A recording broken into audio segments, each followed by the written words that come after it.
বন্ধুরা দেখুন হাঁস মুরগি সরি তাদের দ্বিতীয় অংশে যে হাঁসগুলো আছে সেগুলো কিন্তু বড় হয়ে যাচ্ছে। দেখেন কত বড় হয়ে গেছে, মাশাআল্লাহ। দেখেন অনেক বড় হয়ে গেছে।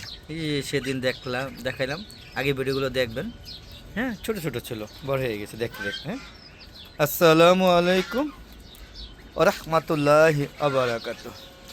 হ্যালো গ্রুপ পক্ষ থেকে সাত বাগানে দ্বিতীয় অংশে সবাইকে স্বাগতম।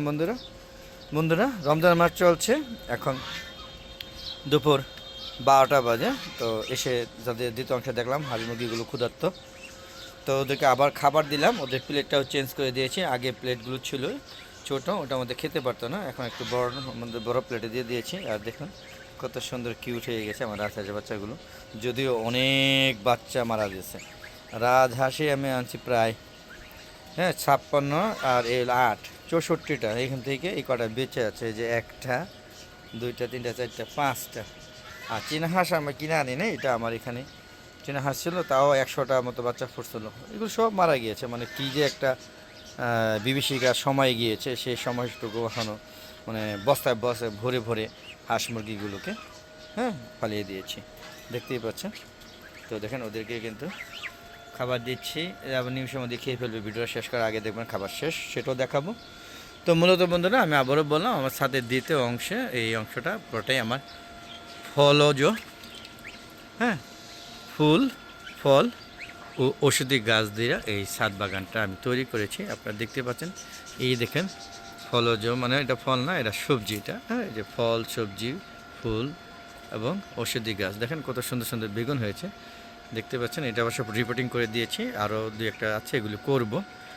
দেখতে পাচ্ছেন কত সুন্দর আমার জাম্বুরা গাছও মাশাআল্লাহ বেশ ফুল আসছে। যদিও ফুল আসে কোনো লাভ নেই, কোনো লাভ হয় না এই কারণেই যে এই জাম্বুরাগুলা থাকে না। এগুলো ছোটো ছোটো করা হয়ে, এই দেখেন করা হয়ে গেছে না, এগুলো আবার ঝরে পড়ে যাবে। দেখেন করা হয়েছে কিন্তু এগুলো আবার ঝরে পড়ে যাবে। এই যে দেখেন ড্রাম এনে ভরে রেখেছি, এইগুলো যে ভিডিওটা শেষ করে রিপোর্টিং করব। দেখেন এই যে ছোট বড় বিভিন্ন ধরনের ড্রাম কিনে এনে, দেখতে পাচ্ছেন এইগুলো গাছগুলোকে চেঞ্জ করতে হয়। কত সুন্দর না জাম্বুরা গাছের ফুল। তো বন্ধুরা এটা আম্রপালি গাছ, এটার মধ্যে ফুল আসে নাই। গত বছর আম হয়েছে, এবার আম ফুল আসে নেই, যদিও এটা রিপোর্টিং করতে হবে। দেখতেই পাচ্ছেন ছোট পট। এটা কিন্তু চিয়াংমাই, দেখেন প্রচুর আম, চিয়াংমাই প্রচুর আম হয়। জানি না কটা টিকবে, এটা এখনও বলা যাচ্ছে না। আর ওই যে হচ্ছে কিউ যাই, ওই যে একটা মুকুল হয়েছে, আর এইগুলো তো মুকুলগুলো নষ্ট হয়ে গেছে। বন্ধুরা দেখতে পাচ্ছেন, পাশাপাশি দেখেন সব কেটে একদম টুন্ডা করে দিয়েছি। কোনো গাছে সব বড়ই গাছ। এই পেয়ারা গাছও রিপোর্টিং করে দিয়েছি, দেখতে পাচ্ছেন। বড়ই গাছ সব রিপোর্টিং করে দিয়েছি। আর এই যে আম দেখতে পাচ্ছেন, আম গাছে বেশ ভালোভাবেই আমের মটরশুঁটি মানে মটর দানা হয়েছে। জানি না কতগুলো টিকবে, সেটা এখনও বলা যাচ্ছে না। দেখেন মাশাআল্লাহ এই গাছটা, যেহেতু এই গাছটা যে বলে কি এটা হাউজে দেওয়া হয়েছে, যার কারণে মোটামুটি আমের কড়াগুলো ভালো হয়েছে। আর একটা ফালতু লেবু গাছ এনেছিলাম, একটা ফালতু জারা লেবু, কিচ্ছু হয় না। আজকে বেশ ভালোভাবেই রিপোর্টিং করে দেবো, কেটে দেবো। দেখতে পাচ্ছেন এটা হলো হিমসাগর গাছটা, যে রিপোর্টিং করার পরে গাছটা কেমন জানি পাতা ঝরে যাচ্ছে। সারের অংশ কি বেশি দিয়েছি কিনা বলতে পারছিলাম, মানে আমগুলো মতো টিকবে না সম্ভবত। বন্ধুরা দেখতে পাচ্ছেন পেয়ারা গাছে কত সুন্দর মুকুল আসছে, বুঝতেই পারছেন বেশ ভালোভাবে মুকুল আসছে। দেখেন ফুল, এই দেখেন প্রচুর পেয়ারা হয়। এই পেয়ারাটা খাওয়া যাবে না, বর্ষাকালে পুকে ধরে। আর দেখুন এই যে মরিচ গাছটা রিপোর্টিং করেছি, 3-4 দিন হয়েছে। কী পরিমাণ নতুন করে গাছটা মেতে উঠছে। দেখেন এই যে বোম্বাই মরিচে মাশাআল্লাহ ধরছে, কারণ হচ্ছে এই গাছগুলোতে জৈব সার প্রচুর দেওয়া। আর এটার মধ্যে যে সারটা পরিমাণ বেশি পড়ে গেছে, যার কারণে গাছটা মুকুলটা মরে গেছে। গাছটা মরবে কিনা জানি না। আর এটাও একই অবস্থা, এটা মুকুলগুলো মারা গিয়েছে। এটা ছিল হাড়ি ভাঙা, যদিও বলে দিয়েছে হাড়ি ভাঙা, জানি না কী অবস্থা। এটা হচ্ছে লেবু গাছে মুকুল আসতেছে, এটা সিডলেস লেবু। আর এই দেখেন এই আমগুলো কিন্তু বেশ বড় হয়ে গেছে, দেখতে পাচ্ছেন। আপনারা দেখতে পাচ্ছেন এই আমগুলো হচ্ছে কিং অফ চাকাপাত, এটা হলো চিয়াংমাই। এটা হলো চিয়াংমাই রোড, হলো কিং অফ চাকাপাত। আর দেখেন বাড়িপুর, এটা হলো একদম কাশ্মীঠা। আর এই যে দেখেন এটা হচ্ছে এই যে মোটর দানা হচ্ছে, যে এটা হলো মিয়াজাকি, সূর্যের ডিম বলা হয়। দেখতে পাচ্ছেন এটা হচ্ছে ল্যাংড়া, দেখেন আম কিন্তু ধরা শুরু হয়েছে, মোটর দানা শুরু হয়েছে, এখন কতটুকু টিকে জানি না, বুঝতে পারছেন। হ্যাঁ বন্ধুরা, এই যে একটা লেবু, এটা হচ্ছে খিচুড়ি দিয়ে খায়। হ্যাঁ আপনারা দেখতে পাচ্ছেন, এটাও লেবু ধরছে, এই দেখুন।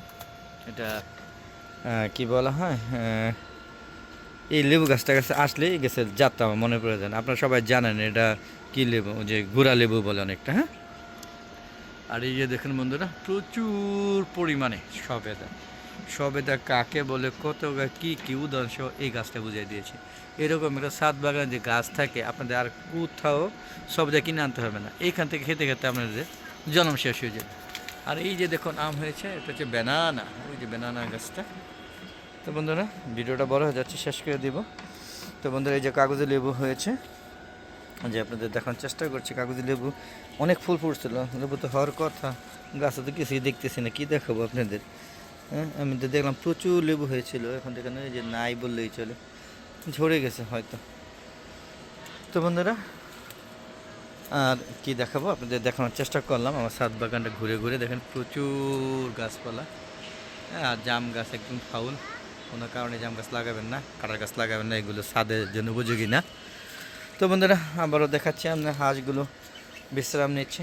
এই যে দেখেন কত বড় হয়ে গেছে আমাদের রাজহাঁস। এই দেখুন 3টা চীনা হাঁস বেশ বড় হয়ে গিয়েছে।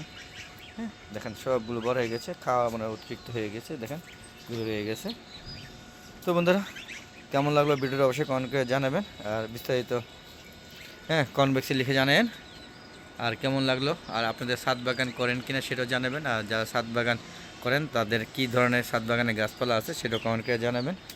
আর বন্ধুরা, বেশি বেশি লাইক ও শেয়ার করে সবাইকে দেখার সুযোগ করে দেবেন, আর আপনারা সবাই ছাদ বাগান করবেন এই আশা করে আজকের মতো বিদায় নিচ্ছি। সবাই ভালো থাকবেন, সুস্থ থাকবেন, নিরাপদে থাকবেন।